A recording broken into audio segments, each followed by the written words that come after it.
Hello everyone, कैसे हैं आप सब। एक बार पुनः शिव कोचिंग क्लासेस पर स्वागत है। उम्मीद करता हूं आप सब अच्छे होंगे, मस्त होंगे, बेहतर होंगे, आपकी पढ़ाई बेहतर चल रही होगी। क्लास 12 फिजिक्स एनसीईआरटी टीम बच्चों चैप्टर नंबर 9 स्टार्ट कर रहे हैं, जिस चैप्टर का नाम बच्चों किरण प्रकाशिकी एवं प्रकाशिक यंत्र। चैप्टर नंबर जो 10 होगा बच्चों वो तरंग प्रकाशिकी है और हम किरण प्रकाशिकी को बिल्कुल फास्ट कवर करेंगे। बड़ा लंबा चौड़ा चैप्टर है, लेकिन आप लोगों को एक लेक्चर 2 लेक्चर मिलते रहेंगे। यदि आप लोग चैनल पे पहली बार आए तो चैनल को सब्सक्राइब जरूर कर लेना। तो चलिए शुरू करते हैं बच्चों। पहला जो परिभाषा है आपके प्रकाशिकी का, प्रकाशिकी। देखो 1 नंबर में क्वेश्चन जो है परिभाषा का पूछ देता है, प्रकाशिकी किसे कहते हैं। तो भाई प्रकाशिकी जो है भौतिक का एक शाखा यानी भौतिकी की एक शाखा है, जिसके अंतर्गत हम प्रकाश संबंधित अध्ययन करते हैं बच्चों। प्रकाश से किस प्रकार से घटनाएं होती है, इससे संबंधित हम क्या करते हैं, अध्ययन करते हैं।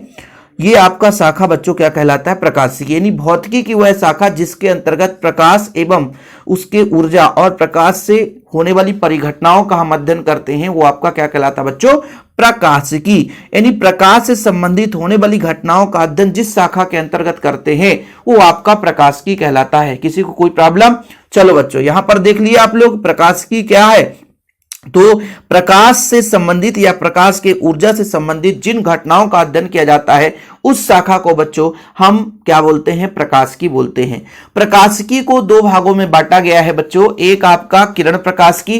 किरण प्रकाशिकी का मतलब यह है कि इसके अंतर्गत प्रकाश से संबंधित परिघटनाओं का अध्ययन किया जाता है। मतलब प्रकाश किरणों से मिलकर जो घटनाएं बनती है, जैसे प्रकाश का परावर्तन, प्रकाश का वर्तन, विवर्तन, व्यतिकरण, ध्रुवण, ये सब कुछ बच्चों किरण प्रकाशिकी के अंतर्गत आता है। लेकिन बच्चों तरंग प्रकाशिकी किसे बोलेंगे कि एक ऐसी शाखा जिसके अंतर्गत जैसे प्रकाश को हम तरंग मानकर जब अध्ययन करते हैं कि प्रकाश की प्रकृति एक तरंग प्रकृति है, और तरंग प्रकृति के आधार पर जैसे अध्यारोपण का सिद्धांत, कला संबंध, ये सारा चीज जब आगे आप पढ़ोगे बच्चों तो वहां पे क्लियर हो पाएगा कि तरंग प्रकाशिकी के अंतर्गत क्या चीज होता है। अभी फिलहाल आप ये समझो कि प्रकाश को 2 भागों में बांटा गया है। यानी एक बोला जाता है किरण की प्रकृति पाई जाती है और प्रकाश में तरंग प्रकृति पाई जाती है। तो किरण प्रकृति को मानकर जिन घटनाओं का अध्ययन करते हैं उसे हम बोलते हैं बच्चों किरण प्रकाशिकी। और जब हम ऐसा मान के चलते हैं, कोई घटना का अध्ययन करते हैं और मान के चलते हैं कि प्रकाश की प्रकृति यहां पर तरंग प्रकृति है,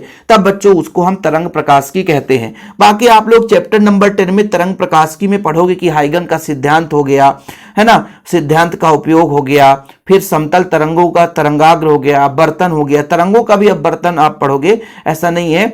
यंग के द्विस्लिट प्रयोग हो गया, विवर्तन, ध्रुवण, ये सारा चीज आप वहां पे भी पढ़ोगे। लेकिन फिलहाल अभी प्रकाश का परावर्तन, अपवर्तन किरण मानकर भी अध्ययन करेंगे। ठीक है बच्चों। तो किरण प्रकाशिकी का मतलब ये हो गया सिंपल तरीके से कि इसके अंतर्गत हम उन घटनाओं का अध्ययन करते हैं जिसमें प्रकाश को किरण मानकर चलते हैं।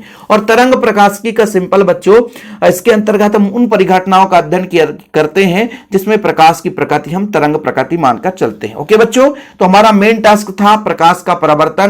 और कौन बच्चा नहीं जानता है प्रकाश का परावर्तन, ये आसानी से हर बच्चा, आप लोग 9th 10th में पढ़ा दिया जाता है प्रकाश का परावर्तन। सिंपल है यार, प्रकाश का सतह से टकराकर उसी मार्ग पे वापस लौटना प्रकाश का परावर्तन कहलाता है।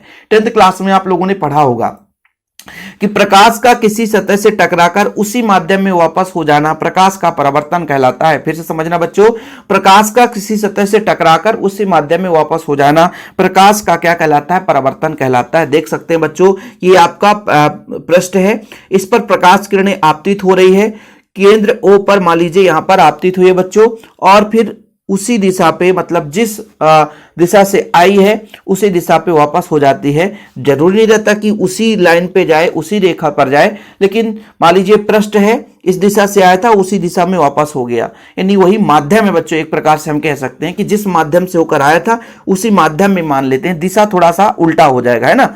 ये भाई दिशा तो भाई एक डायरेक्शन हो जाए, दिशा बदल गया है, लेकिन माध्यम वही है कि जिस माध्यम से आया है उसी माध्यम में वापस चला जाए, तो प्रकाश का परावर्तन कहलाता है। माध्यम सबसे बढ़िया सटीक परिभाषा बैठता है कि प्रकाश का सतह किसी सतह से टकरा करके उसी माध्यम में वापस लौट जाने की घटना क्या कहलाता है बच्चों, परावर्तन परावर्तन कहलाता है। या हम घटना की जगह परिघटना भी लिख सकते हैं कि जब प्रकाश किरण किसी सतह से टकराकर उसी माध्यम में वापस लौट जाती है तो यह परिघटना प्रकाश का परावर्तन कहलाता है। बच्चों थोड़ा सा अच्छे तरीके से समझिएगा, ये सारी छोटी छोटी चीजें हैं, इनमें कोई प्रॉब्लम नहीं होना चाहिए, ठीक है।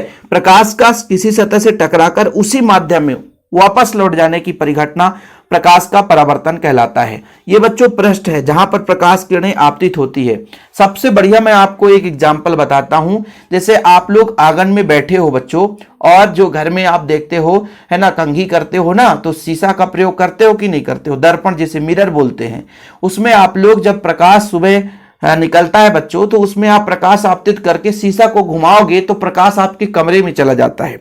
ये हम लोग छोटे छोटे थे तब प्रयोग करते थे। और घर में मान लीजिए हम आंगन में है, कोई कमरे में बैठा है तो कमरे में उसके आंख में जाकर के लाइट चला जाता था। ऐसे कभी कभी आप लोग घर में देखते होंगे कि कोई व्यक्ति बैठा है, उसके हाथ में घड़ी है और घड़ी से भी प्रकाश की टकरा करके किसी दूसरे व्यक्ति के पास तक चला जाता है। तो घर के लोग गुस्सा भी होते थे, भाई आंख में प्रकाश मत डाल। तो ये घटना आप लोग अपने घर में बढ़िया एग्जाम्पल के रूप में समझ सकते हो कि प्रकाश का किसी सतह से टकरा करके वापस लौटने की परिघटना बच्चों प्रकाश का परावर्तन है। वहीं पे जब हम अपवर्तन की बात करते हैं तो अपवर्तन में प्रकाश सतह से टकरा करके दूसरे माध्यम में चला जाता है।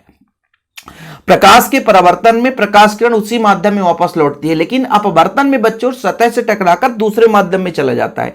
जैसे आप लोग देखते हैं जल भरा हुआ है, तालाब है, नदी है कहीं पे, तो मान लीजिए नदी है बच्चों, नदी में पानी बह रहा है। कभी कभी जब कम पानी बहता है तो नीचे रेत भी दिख जाता है। क्यों? क्योंकि माध्यम तो चेंज हो गया था, तो नहीं दिखना चाहिए, लेकिन वहां पे अपवर्तन होता है ताकि पानी से लाइट अंदर तक जा सकता है। भाई पहले आप लोगों ने देखा कि प्रकाश वायु में व्याप्त है, माध्यम वायु है, लेकिन जब बच्चों प्रकाश किरण जल में गई तो अंदर तक चली, इसी कारण से वहां पे रेत दिख गया, तो वो आपका अपवर्तन हो गया। मैं आपको यहाँ पे सेट कर रहा हूं क्योंकि अपवर्तन भी आगे पढ़ेंगे, तो क्यों ना भाई साहब चीजें क्लियर होते चले। तो प्रकाश का किसी सतह से टकराकर उसी माध्यम में वापस लौट जाना बच्चों क्या कहलाता है? प्रकाश का परावर्तन कहलाता है। परावर्तन में एक सबसे बड़ा पहला बच्चों आपतित किरण होती है। जैसे मान लीजिए यहां से हमने टार्च जलाया, यहां तक प्रकाश किरणें आई, तो ये आपतित किरण कहला गई बच्चों। और जो परावर्तित होकर के उसी माध्यम में लौटती है तो आपका बच्चों परावर्तित किरण हो गया। और जिस बिंदु पर यह आपतित होती है उसके अभिलंब एक रेखा खींचा बच्चों, सिंपल है, लंबवत रेखा आपका एक अभिलंब कहलाता है। ये छोटे छोटे परिभाषाएं आपको यदि करना है तो कर सकते हैं कि किसी सतह पर है ना आने वाली प्रकाश किरण को आपतित किरण कहते हैं, और परावर्तित होकर के उसी माध्यम में वापस लौटने वाली किरण को हम परावर्तित किरण कहते हैं बच्चों। और जिस बिंदु पर आपतित होती है उसके लंबवत रेखा को हम क्या बोलते हैं? अभिलंब बोलते हैं। क्या बोलते हैं बच्चों? अभिलंब। फिर से समझना, क्यों बता रहा हूं बार बार, क्योंकि भाई साहब यदि ऑब्जेक्टिव क्वेश्चन यहां से पूछ दिया गया तो फिर आप कहोगे सर हमने तो पढ़ा ही नहीं था, फिर दिक्कत हो जाएगा ना भाई साहब। मैंने क्या कहा, मान लीजिए प्रकाश किरण आ रही है तो सतह पर आने वाली किरणों को आपतित किरण कहते हैं, और सतह से टकराकर उसी माध्यम में वापस लौटने वाली किरणों को हम परावर्तित किरण कहते हैं बच्चों। और जिस बिंदु पर आपतित हुई है उसके लंबवत खींची गई जो रेखा है बच्चों, बिंदु से लंबवत खींची गई जो रेखा है बच्चों, वो अभिलंब कहलाता है। क्या कहलाता है बच्चों? अभिलंब। क्या कहलाता है बच्चों? अभिलंब। चीजें क्लियर है? तो प्रकाश का किसी सतह से टकराकर वापस लौटना बच्चों क्या कहलाता है? प्रकाश का परावर्तन। आने वाली किरण आपतित किरण कहलाती है, टकराकर यानी परावर्तित होकर वापस लौटने वाली किरण परावर्तित किरण कहलाती है। जिस बिंदु पर प्रकाश किरण टकराई है उसके लंबवत खींची गई रेखा अभिलंब कहलाती है। और आपतन कोण देखना बच्चों, आपतन कोण को आई से दर्शाते हैं। आपतित किरण और अभिलंब के बीच जो कोण बनता है, फिर समझना, आपतित किरण अभिलंब के जो बीच कोण बनता है उसे हम आपतन कोण कहते हैं। ये आपतित किरण है, ये अभिलंब है। आपतित किरण अभिलंब के बीच जो कोण बना है उसे हम क्या बोलेंगे बच्चों? आपतन कोण बोलेंगे। और बच्चों ये परावर्तित किरण है, परावर्तित किरण और अभिलंब के बीच जो कोण बनेगा, ये परावर्तित किरण है, परावर्तित किरण और अभिलंब के बीच जो कोण बनेगा बच्चों उसे हम बोलेंगे क्या? परावर्तन कोण। क्या बोलेंगे बच्चों? परावर्तन कोण। तो यहां पर मैं आपसे कह दूं कि ये कोण आपतित कोण को किससे दर्शाते हैं? तो आपतन कोण को हम आई से रिप्रेजेंट करते हैं, और आपका जो परावर्तन कोण है बच्चों आर से रिप्रेजेंट करते हैं। आगे चलकर मिलेगा भी, थ्योरम भी आप लोग कंफ्यूज हो जाओगे, सर ये क्या है आपतन कोण, अपवर्तन कोण, परावर्तन कोण, ये सब धीरे धीरे करके थ्योरम में आते जाते, इसलिए पूरा बेसिक समझते हैं बच्चों।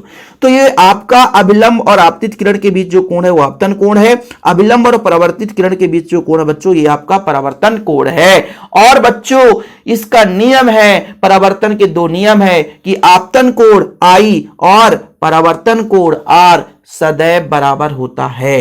ठीक बच्चों। और दूसरा नियम है आपतित किरण, परावर्तित किरण और आपतन बिंदु, देखो ये आपतन बिंदु है ना, पर जो अभिलंब तीनों एक ही समतल में होते हैं।